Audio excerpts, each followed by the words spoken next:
Since 2014, our country has been plagued by divisive forces. TMC is in Meghalaya with the mission to empower the people, uphold the ethnic cultures and traditions,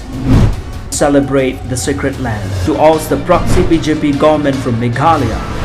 be the change, support TMC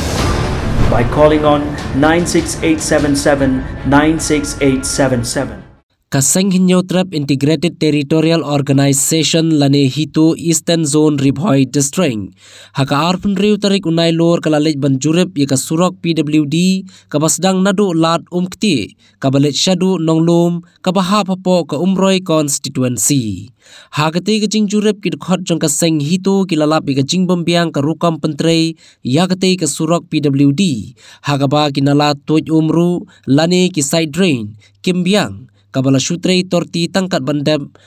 hagaba ki kenro ru kila tualon bat karukom siang ya karong ru kalong kabastang syabapalan kumta kaseng kala dawa mardor ban pentrei biang bat ban maramot no shisendon ya kate kasurong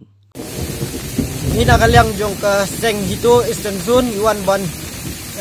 jurep dalam kasurok ba pentrei da kontraktor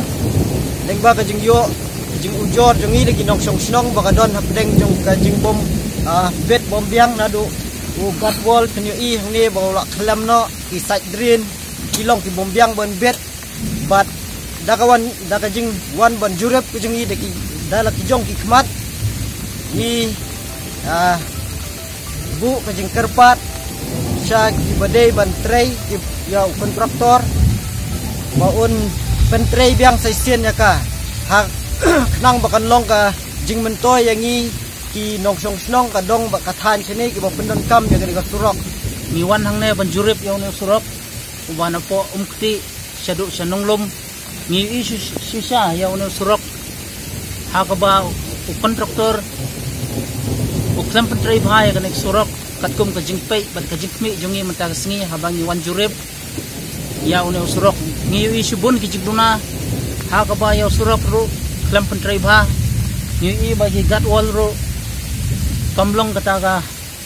bapaka kumbala penmang banle bat hakujuk oporo ni I ba yaw gat wall badai banle ro la klam no de kuntangi dawa ya katnat PWD ba pinso bha pentrai mardor ban penbhai kanek surok lada ngina kalyang jong kaseng hadin ba nyuan banjurip ya kane saisin pat ladang idang yo I ba ngina kalyang jong kaseng niya ikhmat habay day bat kane kabanta